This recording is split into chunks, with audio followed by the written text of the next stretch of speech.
Ladies and gentlemen, please take your seats. You know, sometimes in life you've got to do things just a little bit differently, and if you're within the sound of my voice, that must mean you are in the seats with once more. As always, my name is Dave Voigt, and I'm the host of this podcast, where we sit down with a wide-ranging variety of entertainment industry professionals and we pick their brain about current projects, state of the industry, how they got started, and so very much more, in a light and in a conversational fashion. And if you like how we do things around here, I'm going to go out on a limb and assume that you do, because let's face it, you're listening to me right now. If you are, subscribe. Hit that subscribe button, give us the like and the old 5-star rating on your podcast provider of choice. We're available pretty much everywhere. Places like Apple, Amazon, Spotify, Google, and plus we archive every single one of our episodes over at our In the Seats YouTube channel. So if you can give us a like and subscribe there as well, we would absolutely appreciate it. Also, don't hesitate to check us out on social media. We're on the Facebook, we're on the Twitter, we're on the Instagram, we're on the Letterboxd, and we're on the TikTok for all sorts of fun updates. I think we're on Tumblr too. I'm losing track. There's too many, but we're as I always like to say, we're omnipresent. We're everywhere. Follow us there at In the Seats for all sorts of fun updates. And finally, and I do dare say most importantly, please give us a visit over at In the Seats, intheseats.ca, for all the latest and greatest from the world of film, television, basically the moving image at large. Because guess what? If we love to watch it and write about it and talk about it, we love it even more when you come by and read about it and listen about it. Oh, on this episode, we got another good one. It is available on DVD, Blu-ray, video on demand now, and it is it's from a genre that is near and dear to our heart. It's an action movie. It is a martial arts movie. It is a kung fu movie, but not in the bent that you would expect. It's called Fist of the Condor, and it's the story of a group of martial artists from around the world who search for a book that contains the ancient secrets of how to overcome the limits of the human body. A lot of it is very thematically almost spiritual. A lot of it plays kind of like an Alejandro Jodorowsky movie. It was shot entirely in Chile. It's gorgeous. It's very well done, and we had the unique pleasure of sitting down with the star of the film, the one and the only Marko Zaror, and we asked him about he is Chilean himself, so this was a project that was near and dear to his heart. But he's a stuntman turned actor, and you may recognize him in John Wick 4. He has done a bunch of stuff, and he is really on the come up. He was a lovely guy, and we really got into sort of the ideas behind the film and really the spirituality of it, and also that he got to shoot it during sort of the peak of COVID, and it was him on a beach alone with a few other people, and it's again, it's not the kind of martial arts, it's not the kind of kung fu movie you expect, but it is really, really quite interesting. And if you are a fan of the genre and want something a little different, though, I definitely do recommend this film. And like I said, it is available on all major retailers and DVD, Blu-ray. It's also available on video on demand. But before you go check out the movie, first enjoy our talk with Marko Zaror, because between you and me, it's a darn good one. Hey, Marko, how you doing, man? Hey, what's up? Thanks for the time. I appreciate this. How are you, man? Good, good. You good for about 15 minutes or so? Yeah, man. Excellent. All right, now, just to kick it off, just congratulations on the movie, man. It is a hell of a lot of fun. And just again, thank you so much for the time today, man. I really appreciate this. Yeah, awesome, man. Yeah, just walk me through, man. It's all about you guys. It's all about we do what we do for you guys. It's like and there's no a better reward than to see how you guys enjoy the work. Well, I appreciate it, man. Honestly, I do. Now, walk me through, I guess, being involved in this project. You're talking about the Feast of the Condor, right? Yeah, it's just the Condor, yeah. Yeah. Well, the thing is that the Feast of the Condor is a very personal movie because I did it when I was in Chile, going through quarantine at the beach house of a friend that he was letting me to stay there, where it was a totally isolated town without much going on because it was a summer town, right? So people were quarantined in Chile, in Santiago, and I was there because I didn't have a residency in Chile. I was living in LA, and I So when I traveled down to Chile to visit family and COVID hit, I was not able to go back. So, and I didn't have a place set up in Chile. So I was like, damn. And then, my friend just told me, Marco, just can hang out here. And then, a couple of weeks. And then when the thing is gone, then you just can go back. And I'm like, okay. And it was 1 week, 2 weeks, 3 weeks, 4 weeks. And then, of course, it was like it took me to a wild journey and process where, I was just training and meditating every day, like training and meditating and kind of like rethinking my life, rethinking reality, rethinking everything. It's like I thought the movies were gone. There's no more film industry. You were not be able to go to a theater. Not even like that was not even a possible idea in the near future. It was crazy. So, but I felt this need of just, what I told myself, like, look, this is the end of the world. What I want people just to remember about me, like I need to just do my love letter to the genre, my love letter to what inspired me in this world to be here. And at the end, if this is the end, I had a happy life. I was cool. I was like, look, you know, so I need to put this out there, and I don't know what's going to happen, where it's going to show, but I just need to do this. So it came from this very honest need of expressing myself as a human being, as a martial artist. And then I talked with Ernesto Diaz, my business director, a friend. It's like, look, man, we gotta do this. You gotta see, because I was going out training at this place and like with all these sunsets and sunrise and like these beautiful scenarios and nature, and I was like, look, we have to do this. And I gave all my notes of my life journey, as a martial artist, nutrition, different training, different styles, different philosophy, like everything that I was kind of putting notes. I gave it to him. I was like, the movie needs to talk about this.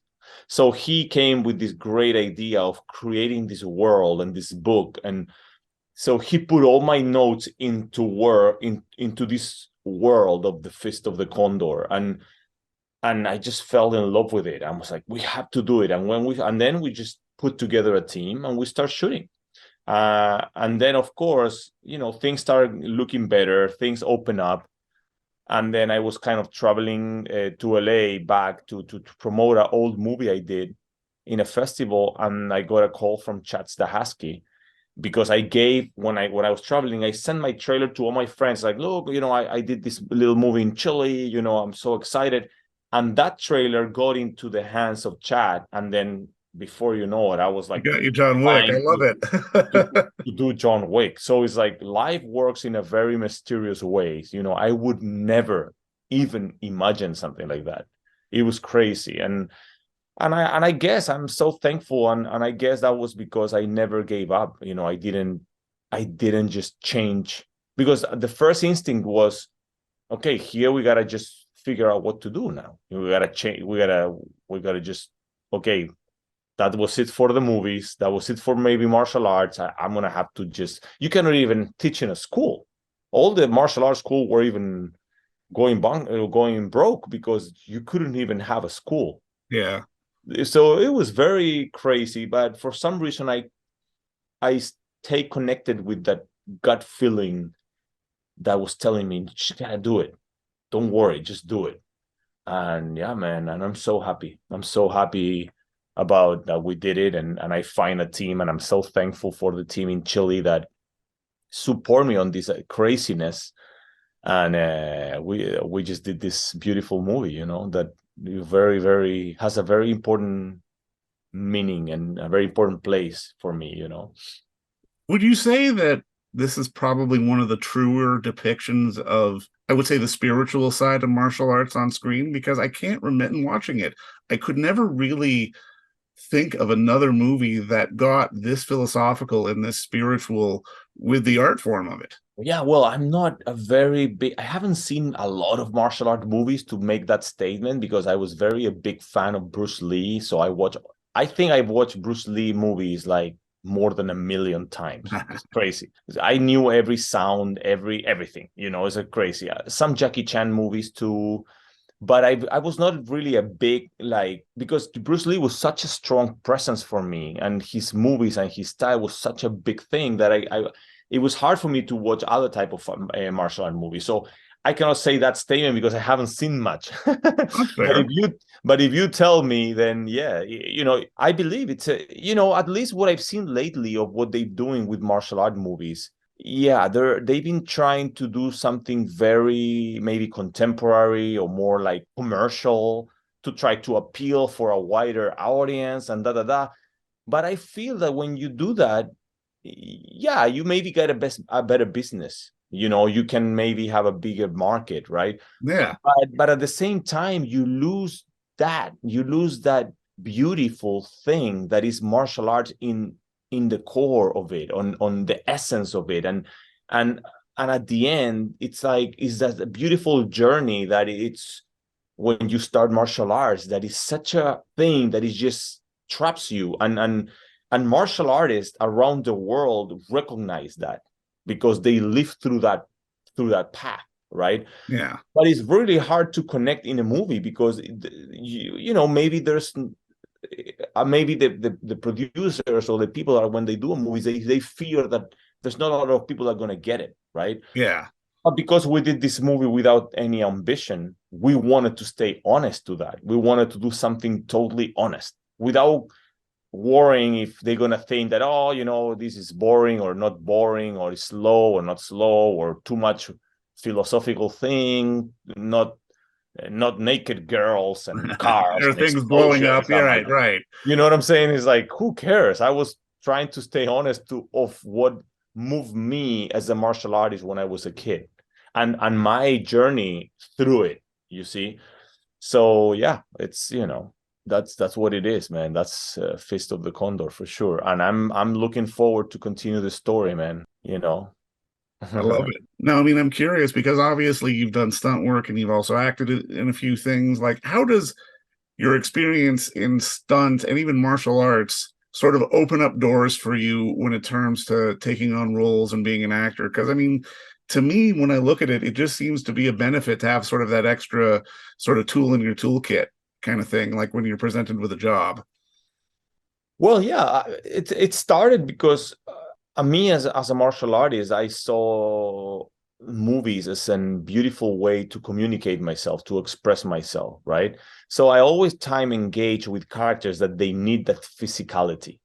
So when I receive a character, I always do the breakdown of that character, but I also know, okay, how this character is going to walk, how this character is going to move, how he's going to fight, and that, of course, is something that is a plus, especially when you're doing martial arts or an action film. You have that layer that maybe if you don't have the martial art experience, you don't have, you cannot provide that layer to the character. Absolutely. No, I mean, I've got to ask because I mean, I just love that you brought it up, but because this trailer, this job got you John Wick, how do you transition mentally from this really almost spiritual journey to quite literally rolling downstairs with Keanu Reeves in sort of some of the more intense scenes I've ever seen? Well, no, man, it's at the end is the same in terms of passion and joy and gratefulness being there. Like I was so thankful to be there, Chad, like, it's a master, it's like watching him work. It was just, for me, I was just sitting there laughing, smiling the whole shoot because like I couldn't ask for something more, So yeah, and at the end, the language of making movies is the same. It's just you have big budget, you have a big crew, you have a lot of things happening at the same time with cars, with an amazing stunt team and all that. And in a smaller movie, you just don't have so many elements to play with. But at the end, the language of shooting a movie is always going to be the same everywhere in the world. There are some different ways that people maybe approach a fight scene, and that's where I like to be looking and stay close and participate and to learn, okay, this is how the Bollywood people like to shoot a scene. This is how the more independent way to shoot a film works because budget. And this is how these big productions work. And then now this is how Chad approach a film. And so then there's like a little thing there that you learn and in each process, but overall, I think it's a very similar thing. It's like a language. It's a universal language. No, I mean, at the end of the day, because, I mean, obviously, like you said, there's going to be differences between budgets and philosophies and whatnot. But I mean, even when I think to something like this versus something like John Wick, when I watch it, like the impacts feel like I can feel them. You know what I mean? It doesn't feel like you're cutting away or you're faking something. As a, not just an actor, but as someone who's done stunts and as well, how much importance is there in just, I guess, the pride of making it look real as opposed to, Oh, that yes. cutaway It's kind a of thing? personal challenge. Yeah. It's a personal challenge. It's a movement, it's a movement of martial arts filmmaking. It's like I see, for example, Chad that is changing the industry.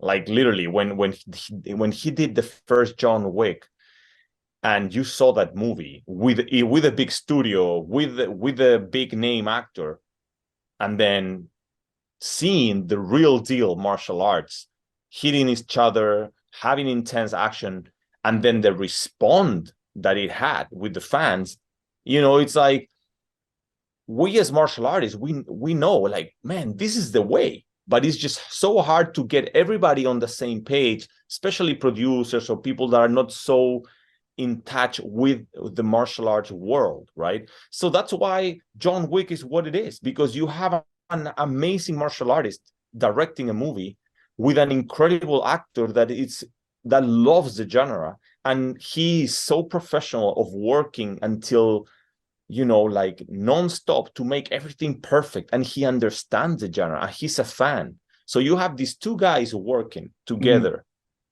and you just gotta sit back and enjoy, man, because it's incredible, and that passion come across the screen, and that's why fans react to it. And you cannot mimic that.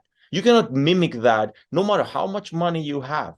You see, that true passion of the cast and of the director and that's why, for example, Chad prioritized always to work with actors that had to train the actors, and also bring actors like me, like Scott, were true martial artists that love the genre, and at the same time they're for real fighters, screen fighters and martial artists. So then he just can do whatever he wants with the camera. He's not limited by the performance.